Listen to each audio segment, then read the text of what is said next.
eu achei que 42. só ia começar com a matéria. ¿Ah? Achei que só ia dar matéria. Sí, voy a dar materia. Y voy a mostrarle también. Mostrarle o no todavía, ¿verdad? Ligou?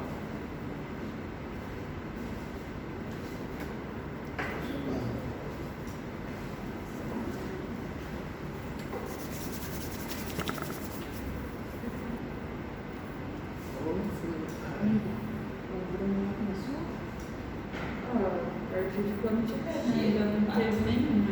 Qual o final da matéria? Mas eu não sei. Eu vou parar. É, eu fiz.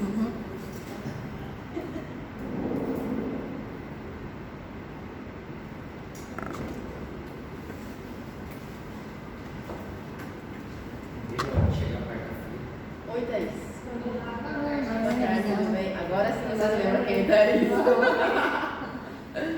No, lo gracioso es la prueba, el día de la prueba. Sentaría atrás de fulano. ¿Quién es fulano, doctor? Fulano, está la mano. Entonces, vemos que en la prueba de ustedes, la pregunta número 1 era sobre, son hormonas secretadas por la adenohipófisis, excepto una de ellas. Hormona de crecimiento, citocina, prolactina, hormona folículo estimulante. Entonces, oxitocina, que es la de la neurohipófisis.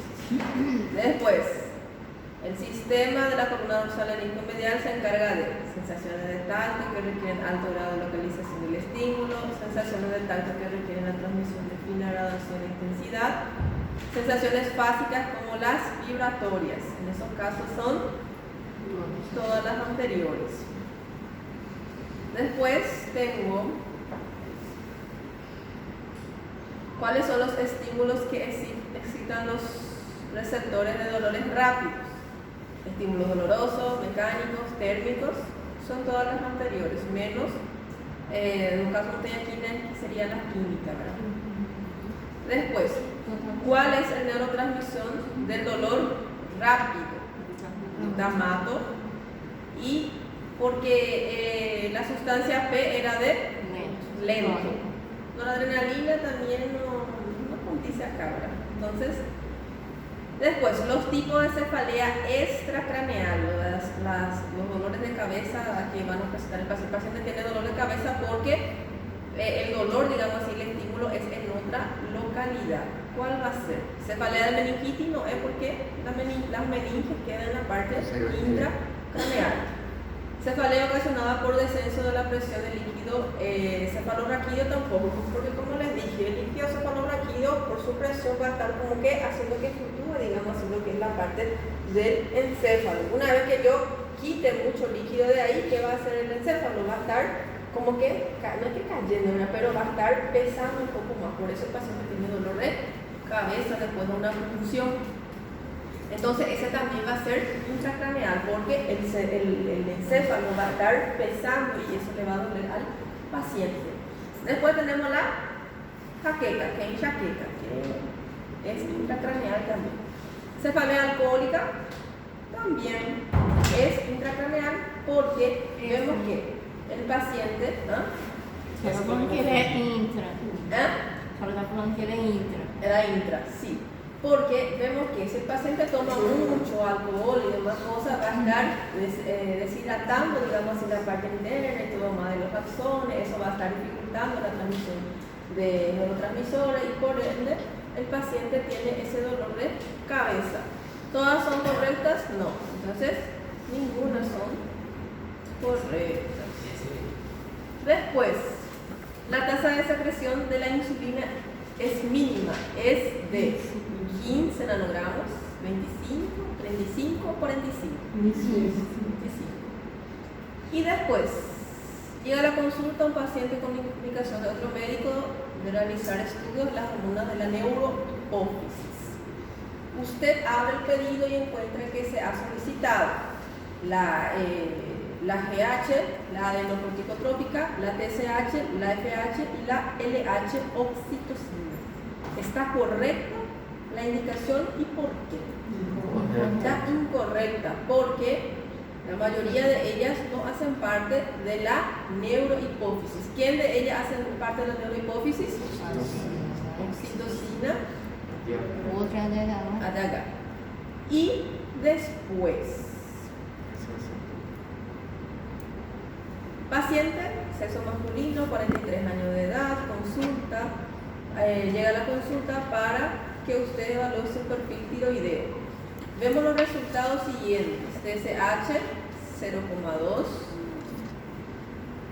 mil unidades internacionales por litro, T3 va a estar 302,2 nanogramos por decilitro, T4 13,2 nanogramos por decilitro. ¿Cuál es su diagnóstico? El paciente tiene 43 años, entonces el otro fue muy bonito porque colocó acá un cuadrito, ¿verdad? Foi bom. Entonces, sí, porque yo me acuerdo Era difícil gravar isso. para grabar todo ese numerito, igual el de hipertensión. Hipertensión, tipo si es prehipertenso, si es hipertenso, no es solamente, más de 120, 80, sino que de tanto a tanto es tal cosa, es prehipertensión, después estadio 1, después estadio 2, después estadio 3, y no es solamente 160, 90, sino que de 121 a 139 y de tanto diastólica está bien. Hay dificultades, ¿verdad? Entonces, vemos que en estos casos el paciente tiene 43 años. Entonces, acá ya tenemos la edad también, 43, va entonces en esta filera. Entonces, presenta TSH de 0,2. Entonces, vemos que lo normal en ese paciente, entonces ya está luego disminuido, ¿verdad? Después, la T3 está 302, entonces está muy aumentado. Y la T4 vemos que es de 13, entonces va a estar también aumentado. En esos casos, ¿qué es lo que el paciente tiene? Hipertiroidismo. Doutora, uma dúvida. Sim. Nesse caso, por exemplo, eu não tenho que focar ali no TSH, só no T3, T4 para mais. Sí, en ese caso todavía. Cuando lleguen en clínica se van a complicar. Mas eu olho pelo TSH. Se o TSH estiver baixo, é que é hipertiroidismo. Se estiver alto, que é hipo, né? El TSH. Después hay una clasificación para saber si es central, si es periférica, si es porque hay una disminución o un aumento de la estimulación, si es tiroideo o si es glandular y todo más. Entonces, por eso les digo, ahora vamos pasito a pasito, después se complica la vida, ¿ok? Entonces, es prácticamente esa manera. Y después, Acho que eu disse um. Agora eu tenho uma dúvida, porque teve esse. Eu falei que estava tudo incorreto, né? tiene tu vida acá. Incorreto. Não, é porque. Não, a senhora está certa. É porque na prova lá, agora eu não lembro se eu coloquei tudo estava incorreto, tudo estava incorreto do Porque extra. você, Do extra. creo que vos colocaste ninguna, porque eu acho que você dando a Acho que parte só- não errou quase nada. Né? Eu acho que eu fiquei na dúvida só com essa. Já pode fazer, ¿Ah? No, todavía falta la parte de lo que me dieron. 14, né? Eu sou humilde. Bueno, entonces, buenas tardes nuevamente. Boa tarde. Hoy vamos a estar hablando un poco sobre ya la parte motora. Un poco vamos a estar hablando también de la parte de sensibilidad. Pero ya nos estamos adentrando en la parte de las funciones motoras, tanto de la médula espinal y las letras medulares. ¿Por qué es tan importante hablar de lo que sería esa función motora que va a estar realizando lo que es la médula? Porque la médula prácticamente es el encargado para que yo esté, por ejemplo, caminando o intentando. Todo eso va a estar haciendo de forma prácticamente ya automática. Pero para que eso suceda, la parte del sistema nervioso tiene que pasarle la información. Bueno, médula, vas a empezar a caminar ahora. Entonces, eso es, escucha lo que recibe esta información a la parte medular y el paciente empieza a movimentarse, empieza a caminar, empieza a marchar, empieza a correr y por contarles la parte del sistema nervioso, porque si la parte del sistema nervioso está afectado, no consigue pasar información, entonces va a haber una afectación también a la hora de caminar, a la hora de enviar lo que es esos estímulos. Vemos que justamente tenemos un paciente acá corriendo porque una de las actividades principales de la parte medular es la marcha del paciente, el caminar del paciente. Para que se les quede grabado más fácilmente, entonces vamos a estar clasificando lo que sería la parte del sistema nervioso, la parte motora. Entonces también vamos a estar conociendo como parte efectora, porque es el que realiza el efecto, la función. Vemos que esa parte motora, efectora, también podemos estar llamándole de vía eferente, ¿verdad? ¿Qué quiere decir eso? Que la información viene del sistema nervioso central del paciente y esa información es llevada a la periferia.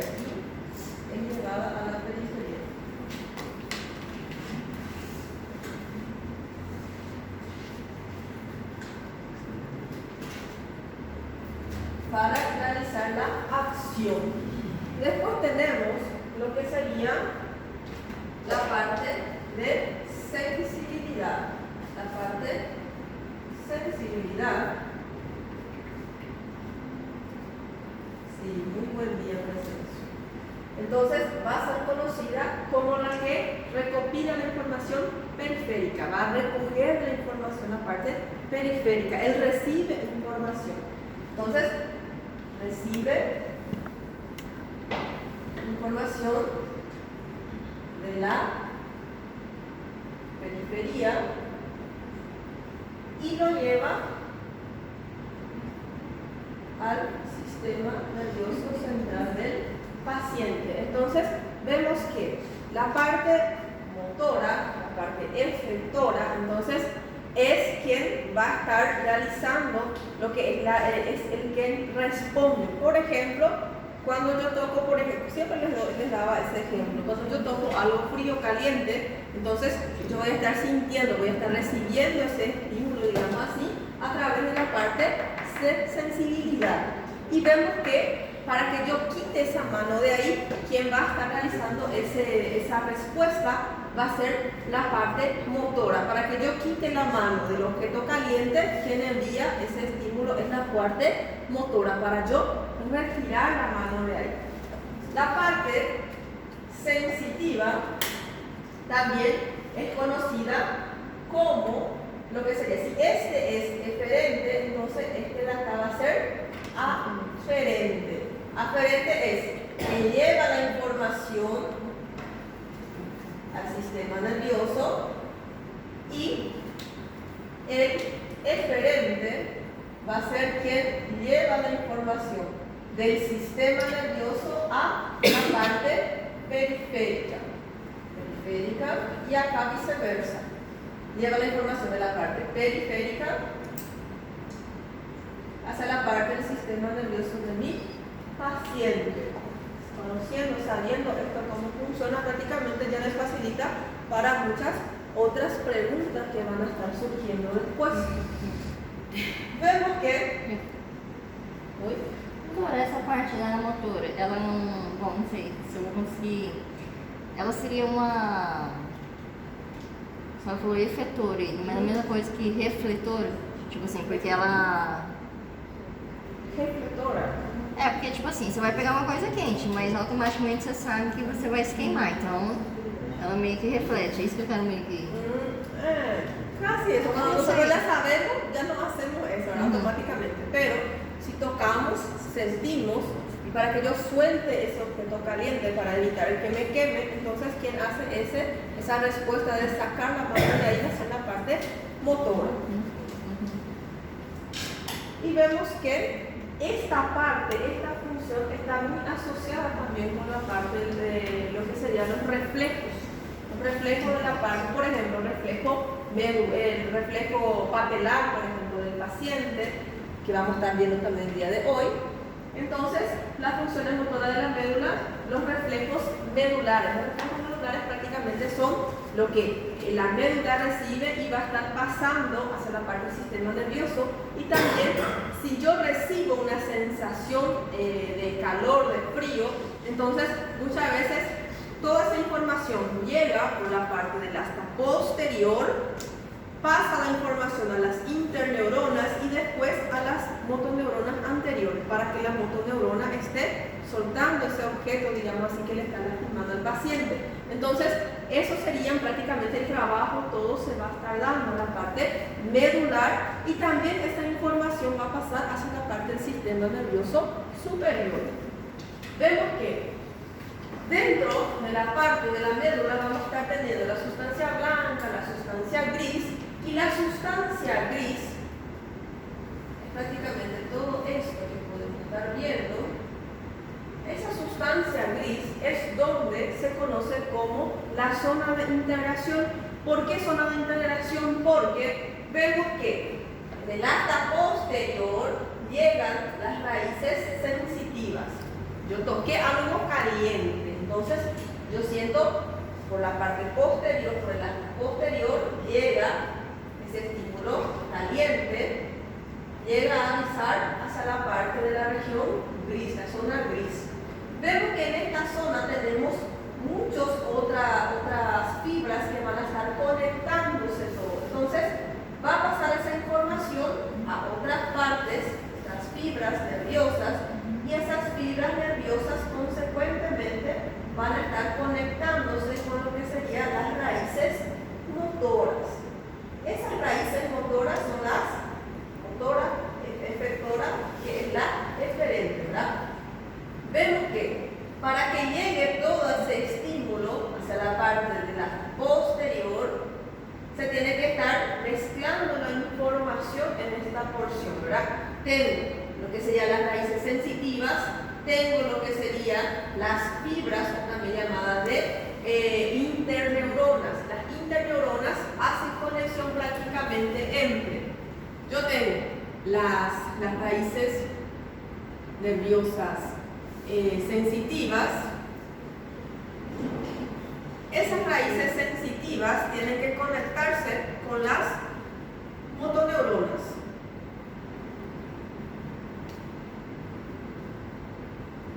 Motoneuronas anteriores. Para que eso suceda, tengo que tener un intermediario. ¿Quién va a ser el intermediario? Va a ser las interneuronas. Entonces, estas interneuronas, como les dije, sirven de intermediario para pasar la información sensitiva, para pasar en la parte media, digamos así, y hacerla que haya un efecto sobre ese estímulo que mi paciente fue recibiendo. Entonces, todo esto llega en la porción de lo que serían las astas posteriores. Llegan por las astas posteriores, se van a estar pasando con la ayuda de las interneuronas, entonces pasa la información hasta pasar a las motoneuronas anteriores. Vemos que también tenemos estos fascículos, que son los fascículos córtico-espinales. En estos fascículos córtico-espinales van a estar, su nombre ya lo dice, córtico-espinal, quiere decir que va a haber una información de la parte de la corteza hacia la parte espinal. Acá viene lo que serían fibras nerviosas que van a estar conectando información de la parte superior hacia la parte medular. Vemos que toda esa información que llega entonces por la parte posterior se va a estar comunicando con las interneuronas y esas interneuronas pasan la información hasta la motoneurona anterior para que yo tenga la acción, para que yo tenga el efecto. A medida que todo eso pasa, vamos a tener otros fascículos en estas porciones que van a pasar la información también hacia la parte del sistema nervioso del paciente, para que el cerebro sepa también lo que está sucediendo, para que todo lo que suceda no se quede solamente la información en la parte medular.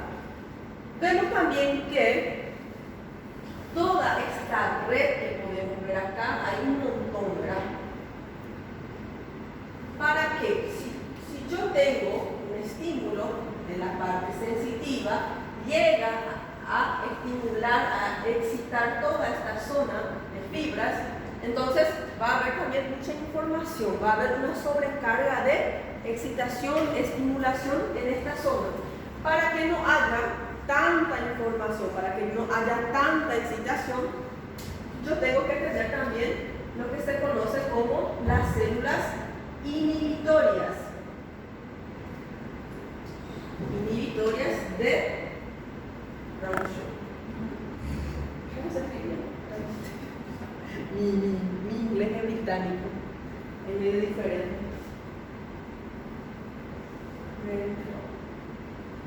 Entonces, vamos a tener lo que serían las células inhibitorias de Ramusho. ¿Para qué yo necesito inhibir en esta zona?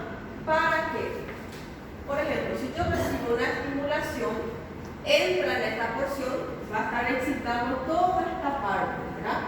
Entonces, a través de esas células inhibitorias, esas células van a estar inhibiendo lo que serían esas células laterales y va a estar centrando la información en la parte media para que suceda la función. ¿Para qué yo puedo recibir tanta información espallada acá? Siendo que yo puedo disminuir lo que sería toda esa información y pasar por un caminito ordenado. Entonces, ¿quién va a hacer ese ordenamiento? Van a ser las células inhibitorias de Ramusho. Entonces, van a estar evitando que toda la información pase a las otras fibras que están en la parte lateral. Va a estar organizando y llevando en una forma, digamos así, más direccionada toda esa información. Então ele é para ordenar e diminuir. Sí, es para digamos así, que él va a estar, toda esa información lateral, él va a estar inhibiendo y va a estar unificando o va a estar direccionando, va a estar haciendo con que toda esa información solamente se queda en un espacio específico.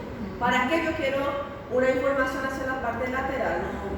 No va a adelantar, no ya tengo que estar excitando todo el mundo, sino que solamente tengo que hacer una función.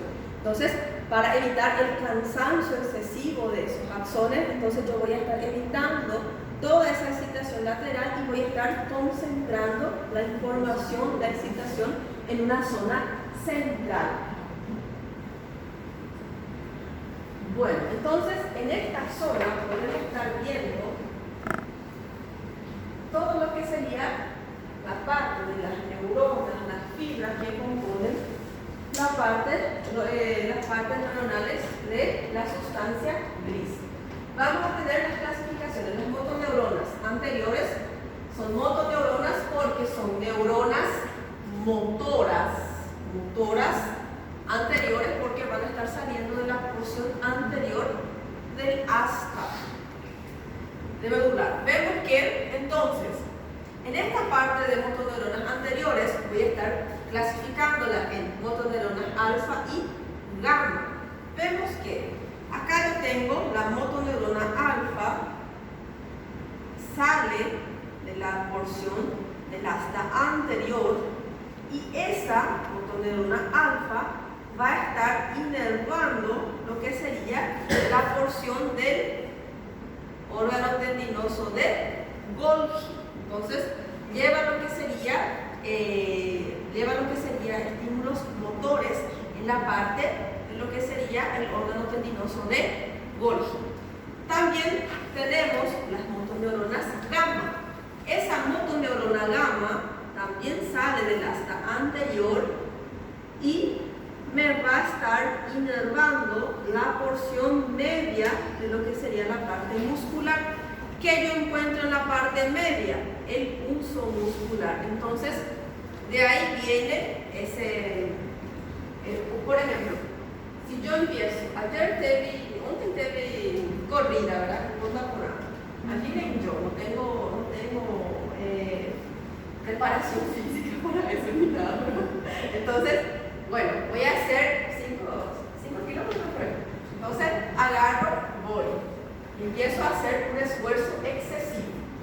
empiezo a hacer un esfuerzo excesivo, empieza a cansarse de forma exagerada la parte muscular y veo que cuando hay ese cansancio, ese estiramiento excesivo de estas fibras musculares, entonces generalmente sucede lo siguiente: a veces empezamos a tener caída, espasmos musculares, porque son estas partes nerviosas que van a ser, motoras específicamente, que van a hacer eso como un mecanismo de defensa para que ese músculo no se esté rompiendo o no se esté lastimando de forma exagerada. Entonces, para eso sirve lo que serían estas neuronas en estas porciones, para saber hasta cuándo, digamos así, está siendo estirado lo que es la parte muscular. ¿Quién va a pasar esa información? Va a ser la parte sensitiva. Y vemos que vamos a tener las interneuronas que van a estar, como les dije, en la parte intermedia. Por ejemplo, esta fibra muscular, en su parte media del buzo, voy a estar teniendo también lo que serían las fibras 1A. Las fibras 1A, ¿se acuerdan de esa clasificación? Las fibras 1A van a ser las fibras nerviosas más grandes. Si es más grande, lleva la información más rápido. Entonces, ella va a llevar la información y va, con la ayuda de las interneuronas y todo más, va a pasar la información hacia lo que sería la motoneurona anterior, y esa motoneurona anterior, especialmente esta fibra de la motoneurona alfa, va a llevar la información hacia la parte lateral para saber, por ejemplo, el grado de estiramiento que está sufriendo este músculo. Si se está estirando demasiado en esta porción, sí o sí, o cuando yo estiro en esta porción lateral, yo estiro demasiado, entonces la parte media también sufre una estimulación, y todo esto va a estar siendo pasado a través de esas fibras nerviosas. Vemos que el órgano tendinoso de Golgi también va a estar teniendo lo que sería una fibra nerviosa sensitiva, que va a ser la fibra 1B, que va a ser menor, ¿verdad? Entonces va a estar entrando a través del asta posterior de la médula, y vemos que con la ayuda de la interneurona, entonces pasa la información hacia lo que serían las fibras descendentes. ¿Por qué descendentes y ascendentes y descendentes? Porque eso, para que toda la región medular conozca lo que está sucediendo en la parte de lo que sería la parte medular, para que, si por ejemplo llegan justamente en un sitio la información, entonces para que toda la región inferior también se entere de lo que está pasando. Es prácticamente una región donde van a estar pasándose información para saber el grado de afectación de ese músculo, por ejemplo, ¿verdad? ¿Para qué va a estar estimulando otra zona? ¿Para qué tiene que saber otra zona de la parte medular? Para que se pueda estar realizando, por ejemplo, si yo estoy haciendo la maratón, por ejemplo, esa corrida, entonces en un momento yo voy a, me voy a empezar a cansar, no voy a conseguir más ni caminar, voy a empezar a tener cáimbras y todo más, porque quiere decir que toda la parte medular está trabajando para realizar esa función. Y esa función no va a conseguir suceder si solamente estoy estimulando una sola parte específica, digamos así, de lo que es la parte medular. En esta zona podemos estar viendo que esta fibra, en 1 centímetro yo encuentro toda esta información y mucho más, ¿verdad? Porque acá son pocas fibras nerviosas, pero en realidad son muchísimas otras más. Vemos que vamos a tener las fibras nerviosas motoras y las sensitivas, pero motoras y sensitivas. Esa motora, yo tengo la motoneurona, la alfa y la gamma. Vemos que esa alfa va a ser más grande porque va a tener 14 micrómetros. Y veremos que va a estar llevando la información nerviosa o va a estar hacia la parte más periférica, sería más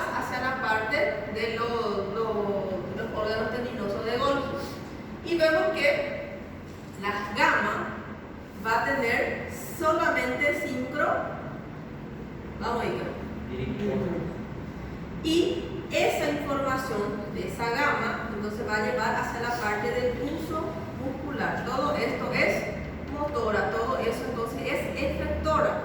Y vemos la sensitiva, se clasifica en 1A y 2.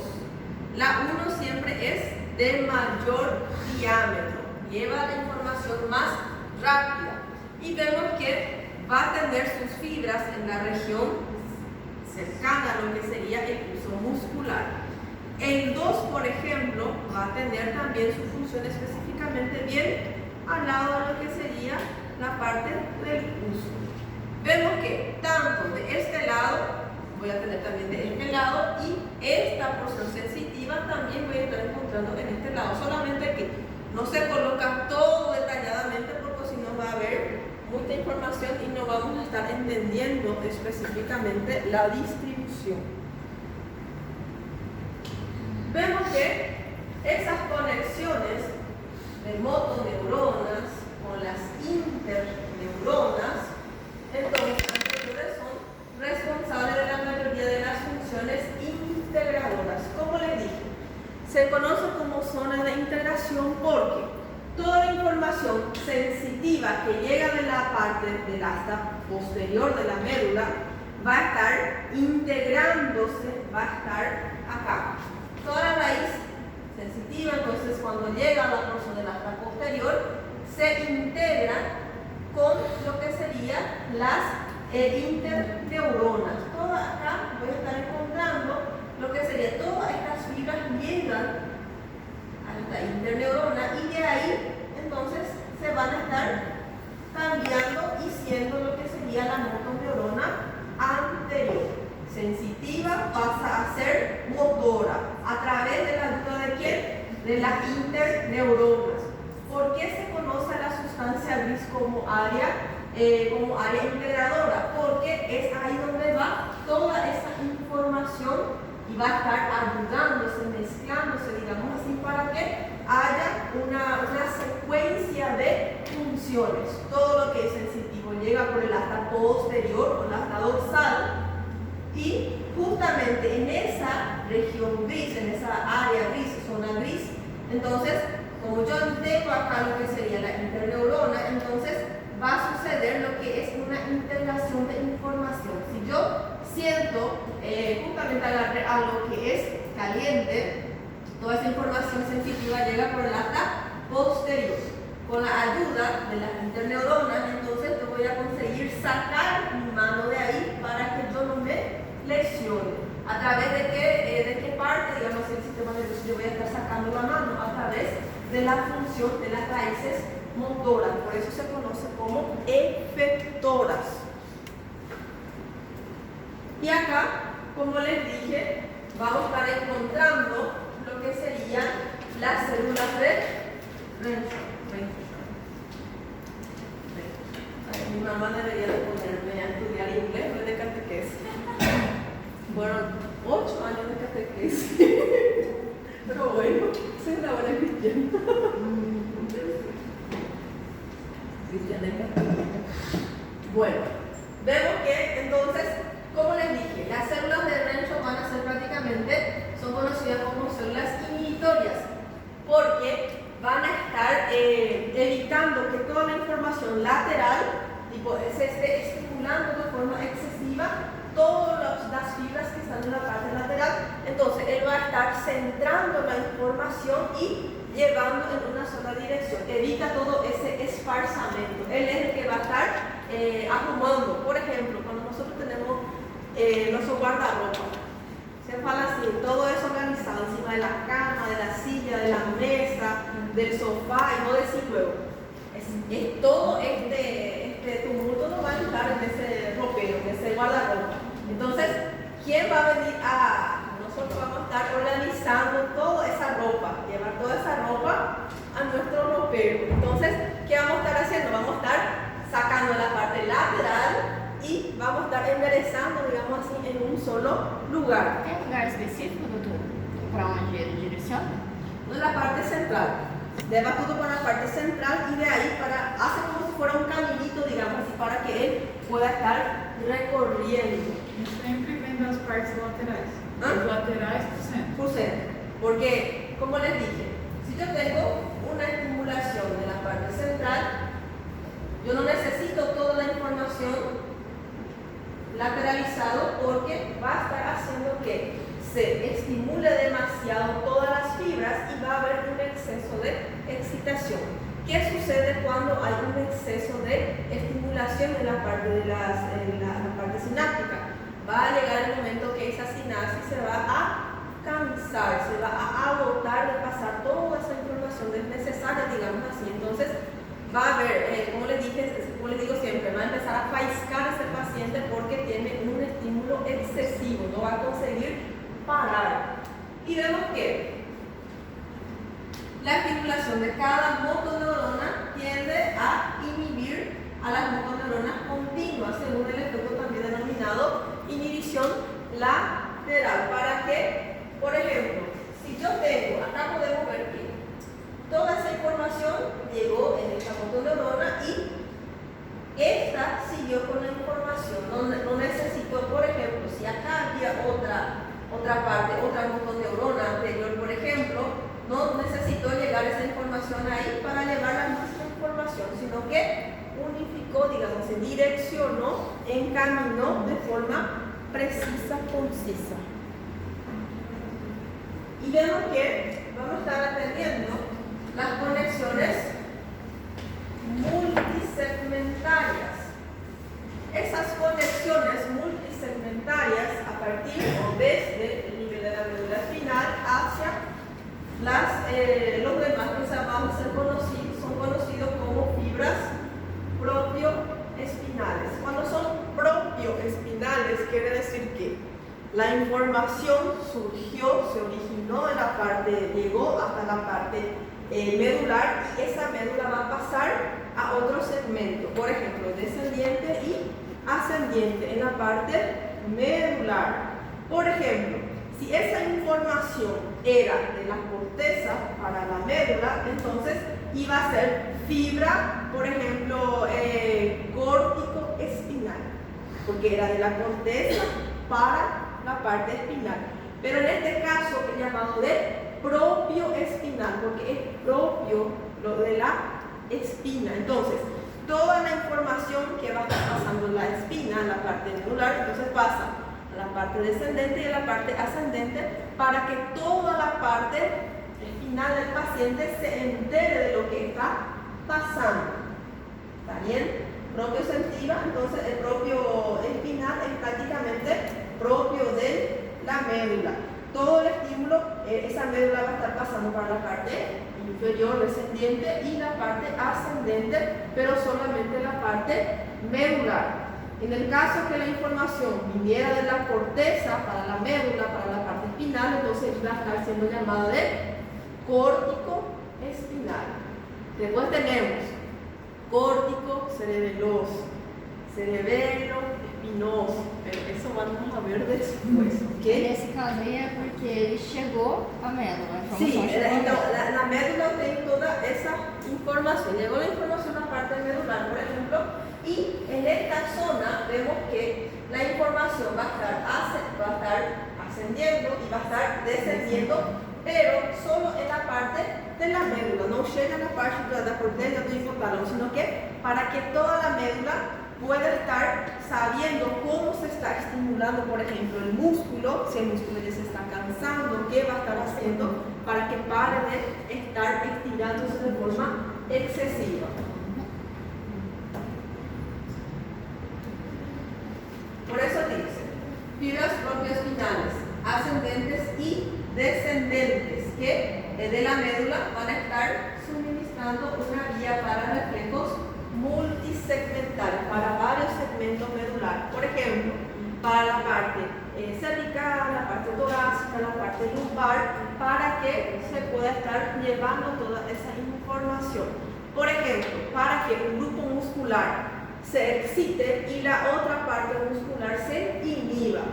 Cuando nosotros empezamos a correr, por ejemplo, parece que es solamente pegar y correr, pero toda la información que va a estar pasando en la parte medular es esto que vemos acá, es segundito, pasito por pasito, detalle por detalle. Aquele negócio, não? ¿Cómo? Opistótono. Opistótono sucede especialmente cuando el paciente tiene un bloqueo neuromuscular. Justamente en esos receptores sinápticos, en esto tipo, sale el neurotransmisor en la parte del FRE, pero en la parte postsináptica está bloqueado y no consigue pasar el neurotransmisor. Y por eso el paciente empieza a desarrollar la posición en opistótono, que vamos a estar viendo en tétanos. El paciente se queda arqueado totalmente, tipo, literalmente arqueado y endurecido, no consigue colocarse bien, le duele bastante. No. Con la parte de la sinapsis. Bloqueo de la parte neuromuscular. 10 minutitos. 10 minutitos.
Está entubado nesse, aí está esperando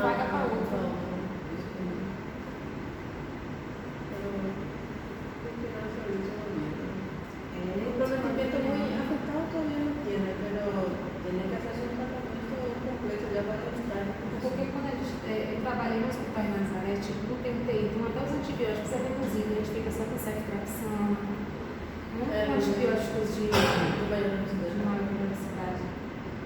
Eu vim passar no momento que fiquei complicado. É complicado. Tudo pra diabetes é difícil. É difícil. Tudo pode eu falar uma vez, a pessoa pode dizer um desejo de diabetes, vai também. Sim, porque aí complica todo. Aí para ter outras complicações é mais fácil. Uma porta aberta mesmo. Mas Vai na diabetes tipo 1. é. Desde que nasce,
la señora de la limpieza me dijo, ¿hasta qué hora?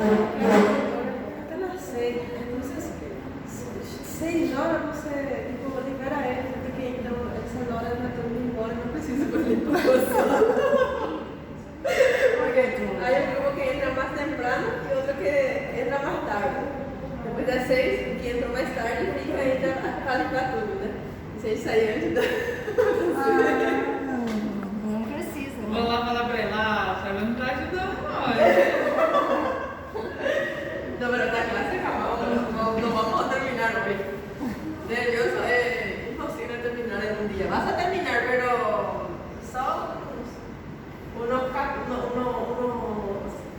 encabezados vas a decir, vas a ir pulando y ya está. Pero no. Entonces, luego también conocimos ya también lo que sería la parte de los receptores sensitivos musculares, que van a ser los usos musculares y también los órganos peligrosos de Golgi. Es prácticamente donde se va a estar regulando, digamos así, lo que sería controlando lo que sería el músculo en la porción intrínseca. Veremos que en la parte muscular voy a estar teniendo los órganos tendinosos de Golgi y voy a estar teniendo la parte de los usos musculares. Vemos que estos dos entonces van a estar sirviendo para estar controlando la estimulación muscular de forma intrínseca. Entonces, todo el estiramiento que va a estar recibiendo esa parte muscular, ¿quién va a estar recibiendo, quién va a estar pasando esa información hacia la parte medular? Van a ser ¿quiénes? Van a ser los, no es que van a ser receptores sensitivos. ¿Quiénes son los receptores sensitivos? En la parte muscular van a ser en la parte periférica del encuentro del aparato o el órgano tendinoso de Golgi, y en la parte medial voy a estar teniendo lo que es el uso muscular. Vemos que cómo va a estar el receptor del uso muscular va a estar excitándose a través de dos estímulos. Ahora tengo el uso muscular. Entonces, ese uso muscular va a estar excitándose especialmente cuando suceda dos mecanismos. Por ejemplo, cuando hay un alargamiento muscular en la porción intermedia, cuando hay un estiramiento, digamos así, en esta zona media, entonces vemos que quien va a ser excitado va a ser lo que es el uso muscular, porque recibe ese estímulo de estar siendo estirado en esta parte intermedia. Y vemos que el otro mecanismo va a ser a través de la contracción de las porciones finales. Cuando hay un estiramiento del músculo en la porción periférica, entonces cuando yo pujo, por ejemplo, voy a estar también estimulando la parte del uso muscular, porque si yo estiro ambos extremos, entonces la parte media también va a estar siendo estimulada. Y si yo agarro, por ejemplo, y si hay un alargamiento en esta zona, también va a haber una excitación de esa parte del uso muscular del músculo propiamente dicho. Cuando nosotros vemos la parte microscópica de esa fibra muscular, vamos a estar viendo esta imagen. Vamos a tener lo que serían las fibras en cadena nuclear. ¿Por qué en cadena nuclear? Porque van a ser alargados, digamos así, como si fueran cadenas o henches. Entonces, esas fibras, fibroagente nuclear. ¿Por qué cadena nuclear? Porque en su interior voy a estar teniendo un montón de núcleos. Y vemos que el otro tipo de fibra va a ser la fibra de bolsa nuclear. Vemos que esa fibra va a tener extremos un poquito menos gruesos, digamos así, y en la parte media es un poquito más grueso, donde yo encuentro la bolsa nuclear. Por eso se llama fibra de bolsa nuclear, porque dentro de esta parte, de esa bolsa, vamos a estar encontrando muchos otros núcleos. Y vemos que ambos tipos de fibra van a estar teniendo lo que sería fibras nerviosas que van a estar inervando tanto la parte nerviosa motora como también la sensitiva. Tengo la fibra de tipo 1A aferente primaria, que va a ser sensitiva motora. Cierto, ¿verdad? Sensitiva, porque es aferente primaria tipo 1A, entonces siempre es sensitiva. Vemos que esa fibra sensitiva va a estar inervando tanto la porción de esa bolsa nuclear, justamente en toda la porción de la bolsa nuclear, y también lleva un nervio hacia una fibra hacia la parte de lo que sería la cadena nuclear. Va a estar también inervando esa zona más central. Entonces, esa fibra de tipo IA va a estar llevando información, va a estar llevando fibras sensitivas a las porciones centrales de la cadena nuclear y de la bolsa nuclear. Vemos que también tenemos la fibra estática eferente y la fibra dinámica eferente. Ambos van a ser motora sensitiva. Motora, sin miedo al éxito, tienen que hablar. Acá estamos para aprender. Sí, tenemos que hablar porque estamos para aprender. No importa si erran hoy, siempre que nosotros erramos, después nos acordamos. Ya, yo nunca me olvido de una pregunta de pediatría, pero justamente fue la que erré. Entonces, vemos que esta fibra gamma dinámica y la gamma estática, entonces va a estar, si es dinámica, es prácticamente para llevar información de movimiento, y estática es para no de movimiento, sino que para saber cómo está, digamos así, esa porción de la fibra, cómo se encuentra. Pero la dinámica es de movimiento, cuando recibe algún tipo de estímulo para movimentar o para hacer trabajar estas fibras nerviosas, estas fibras que es la cadena nuclear y la bolsa nuclear. Vemos que esa fibra gamma estática va a estar llevando lo que serían sus fibras nerviosas hacia la parte más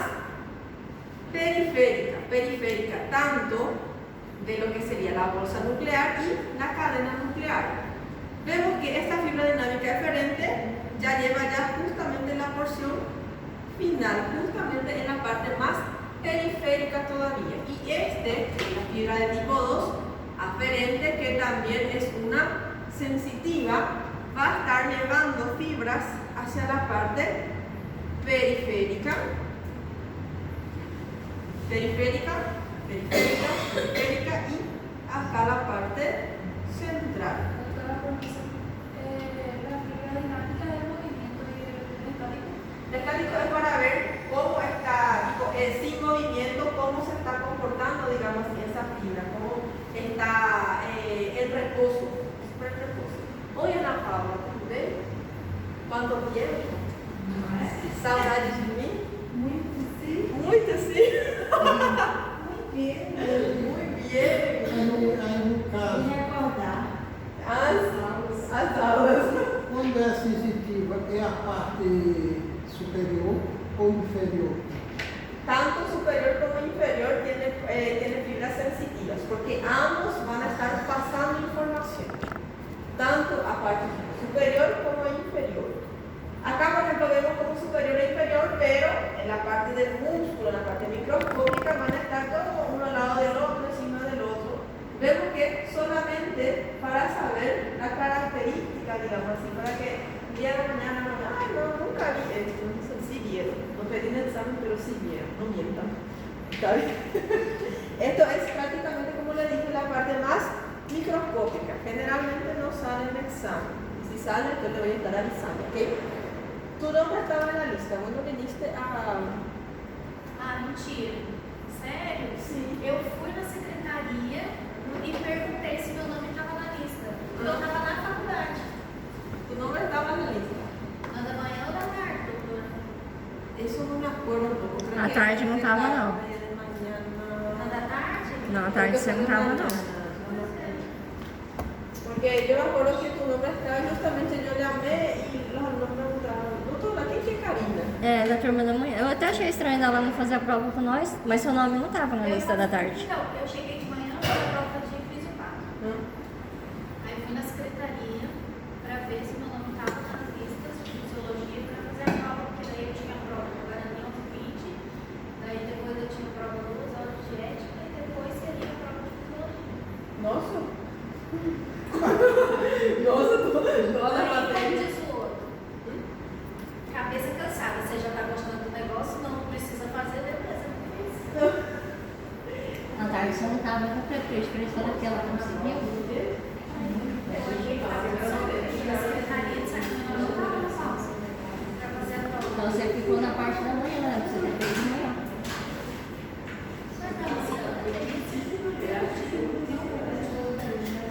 Isso não tava, na nossa não. Aí eu até achei que você tinha. Mas por que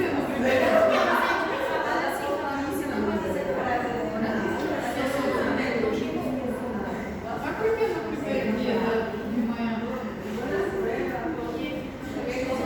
Não, deles foi o último. Também foi junto com nós. Acho que foi 8. E o nosso foi à tarde. Nosso foi às 3.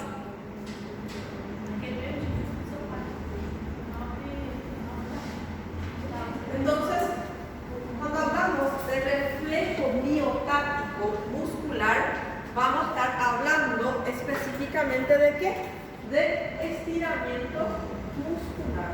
Por ejemplo, justamente acá está sin martillo un flexor que lleva a la clínica, pero cuando yo hago, por ejemplo, lo que sería para ver los reflejos del paciente, cuando yo realizo el reflejo patelar, voy a estar recibiendo una información, esa información llega por el asta dorsal y va a llevar después a través de las interneuronas, pasa la información hacia la parte motora para que el paciente tenga ese reflejo, para que esa pierna levante, digamos así, en ese paciente.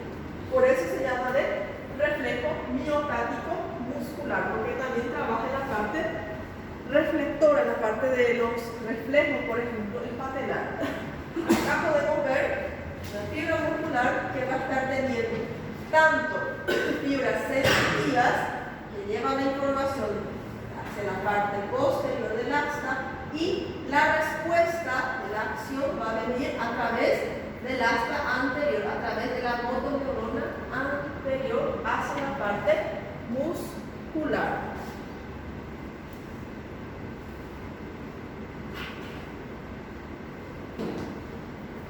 Y vamos a estar teniendo lo que sería el circuito neuronal reflejo miotático, que va a ser prácticamente como les dije.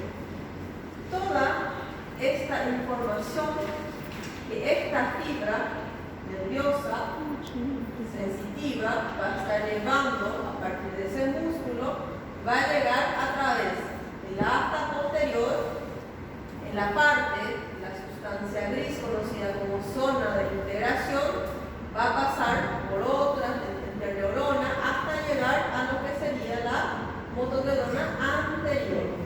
Y ese nervio motor va a estar llevando lo que sería la acción hacia la parte muscular. Esto se conoce como reflejo miotático. Miotático porque el reflejo va a estar sucediendo en la parte muscular. Por eso es de mio. Mio de. Y acá, como les dije, en el caso que mi paciente, acá vamos a hablar una cosa que ya vimos también. Cuando yo realizo una maniobra de reflejo en la patela de mi llevando lo que es la pierna hacia la parte, tipo, cuando yo hago esto, el paciente como que eleva la pierna, no tanto, pero va a estar elevando la pierna. Vemos que para que esto suceda, toda esa información de las fibras nerviosas que están en el músculo cuádriceps y en el músculo isquiotibial van a ser lo que son estimulados. Por ejemplo, del cuádriceps va a llevar la información aferente o eferente, aferente o eferente, aferente, lleva hasta la parte medular a través de la integración con lo que serían las interneuronas, pasa la información hacia lo que sería la motoneurona anterior, la parte eferente. Entonces llega toda esa información. ¿Por qué hay un más acá? Porque quiere decir que cuando yo hago un reflejo patelar en el paciente para que el paciente eleve esa pierna, yo voy a estar estimulando el cuádriceps para que se eleve la pierna del paciente. Y al mismo momento que yo hago ese reflejo del paciente, el paciente también va a estar teniendo lo que sería, acá le tengo interneuronas, que van a estar inhibiendo, va a estar inhibiendo lo que es el músculo isquiotibial. ¿Por qué va a estar sucediendo una inhibición? Para que el paciente pueda tener ese reflejo, para que él pueda estar elevando lo que es la pierna. Porque si ambos grupos musculares se excitan, entonces el paciente va a quedar con la pierna dura, digamos así, porque no va a conseguir elevar hacia arriba y estar descendiendo lo que es la pierna. Y si ambos están también inhibidos, entonces no va a suceder nada. Entonces, ¿se acuerdan cómo se llamaba esto que sucede acá? Excito un grupo muscular, inhibo otro grupo muscular.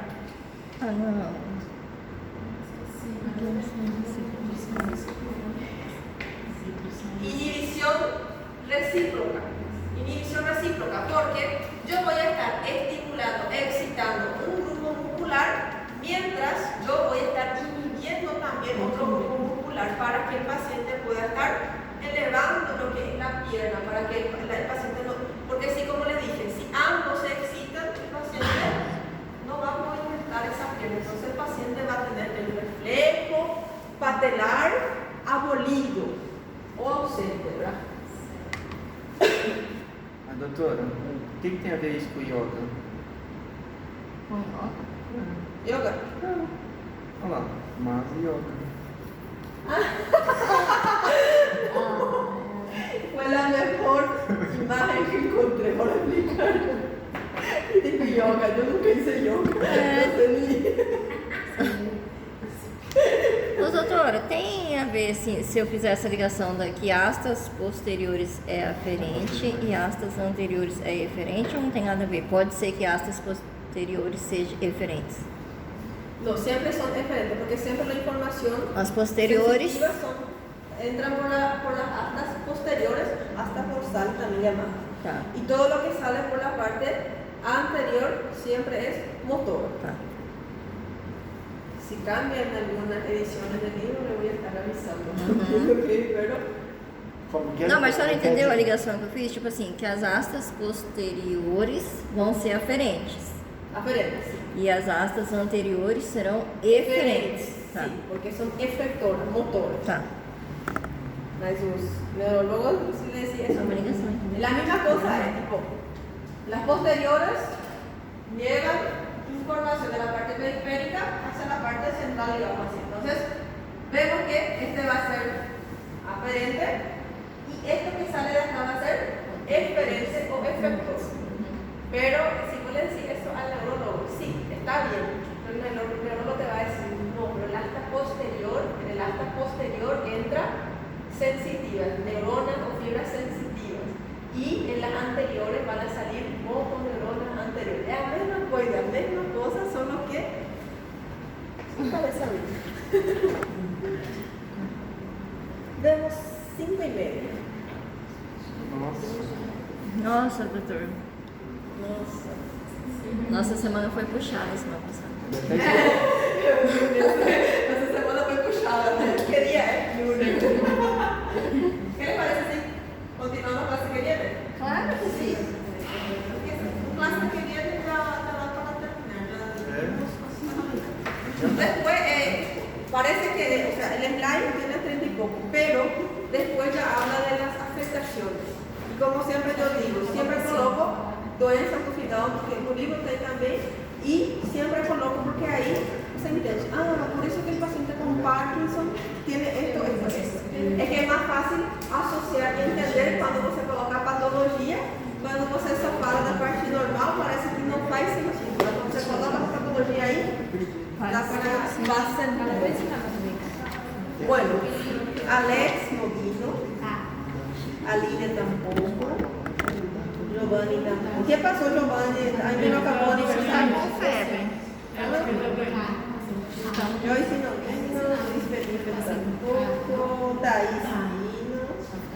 Agora já sabemos quem é a Thaís.